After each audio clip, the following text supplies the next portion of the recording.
The ANC in KwaZulu-Natal, under the leadership of the province, has engaged in decisive and strategic interventions.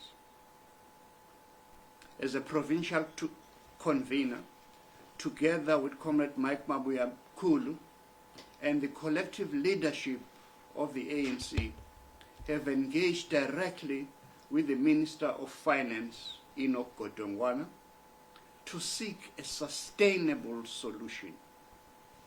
Our intervention was firmly aligned with the ANC's developmental agenda and our firm responsibility to protect institutions that uplift our people.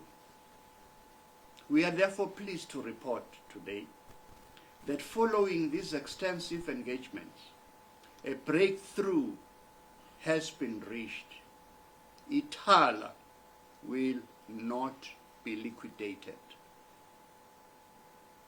This excellent outcome is a result of the ANC's leadership, proactive governance, and very deep commitment to safeguarding the institutions that serve the economic needs of our people.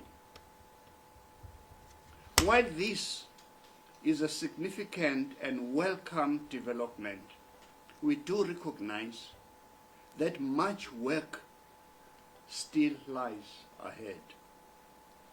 To ensure the long-term viability and sustainability of Ithala, the ANC proposes practical and actionable steps, including strengthening the governance and internal controls within Ithala, enhancing compliance with national banking and regulatory frameworks, exploring strategic partnerships that preserve Ithala's developmental mandate, launching a turnaround strategy that is focused on transparency, accountability, and performance.